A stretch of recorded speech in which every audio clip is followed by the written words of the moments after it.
Good evening. Today, our fellow citizens, our way of life, our very freedom came under attack in a series of deliberate and deadly terrorist acts.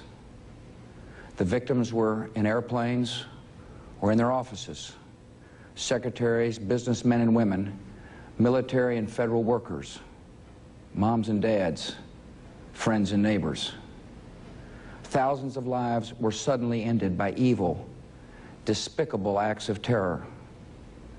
The pictures of airplanes flying into buildings, fires burning, huge structures collapsing, have filled us with disbelief, terrible sadness, and a quiet, unyielding anger. These acts of mass murder were intended to frighten our nation into chaos and retreat. But they have failed. Our country is strong. A great people has been moved to defend a great nation.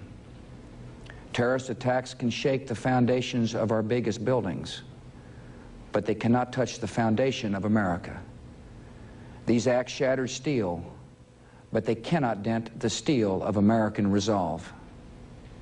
America was targeted for attack because we're the brightest beacon for freedom and opportunity in the world, and no one will keep that light from shining.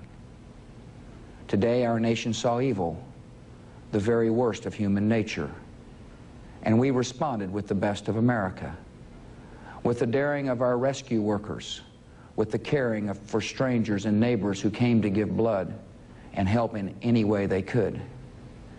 Immediately following the first attack, I implemented our government's emergency response plans. Our military is powerful, and it's prepared. Our emergency teams are working in New York City and Washington, D.C. to help with local rescue efforts. Our first priority is to get help to those who have been injured and to take every precaution to protect our citizens at home and around the world from further attacks. The functions of our government continue without interruption. Federal agencies in Washington, which had to be evacuated today, are reopening for essential personnel tonight and will be open for business tomorrow. Our financial institutions remain strong, and the American economy will be open for business as well. The search is underway for those who are behind these evil acts. I've directed the full resources of our intelligence and law enforcement communities to find those responsible and to bring them to justice. We will make no distinction between the terrorists who committed these acts and those who harbor them.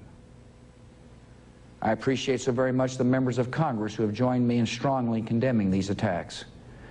And on behalf of the American people, I thank the many world leaders who have called to offer their condolences and assistance.